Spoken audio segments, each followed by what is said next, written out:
Tim SAR gabungan berhasil mencapai lokasi satu korban penumpang pesawat ATR 42500 yang jatuh di jurang Gunung Bulu Saraung, Desa Tompo Bulu, Kecamatan Baloci, Kabupaten Pangkep pada Minggu 18 Januari 2026. Namun medan yang curam membuat tim kesulitan melakukan evakuasi di hari tersebut. Akibatnya, sekitar 10 anggota tim sempat bermalam di lokasi ditemukannya jasad. Mereka membangun camp tak jauh dari titik korban. Selain kondisi medan yang menyulitkan petugas SAR, cuaca di kawasan Gunung Bulu Saraung juga tidak memungkinkan dilakukan evakuasi di malam hari. Dengan adanya temuan satu korban berjenis laki-laki di dalam jurang sedalam 200 meter, total korban yang masih dicari 9 orang. Proses evakuasi dilanjutkan pada Senin 19 Januari dengan mengandalkan jalur yang ditunjuk oleh warga setempat. Kepala Seksi Operasi dan Siaga Basarnas Kota Makassar, Andi Sultan, menjelaskan jalur yang digunakan tim SAR adalah rekomendasi masyarakat yang memahami kondisi terjal dan titik lokasi mayat korban. Jalur pilihan warga ini menjadi kunci karena medan yang ekstrim dan sulit diakses. Upaya evakuasi lewat udara tidak memungkinkan karena kondisi cuaca. Oleh karena itu, tim SAR mengambil opsi jalur darat sesuai arahan masyarakat. Itulah tadi berita hot news kita pada hari ini. Saksikan berita hot news lainnya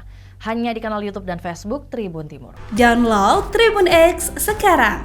Menghadirkan lokal menjadi Indonesia.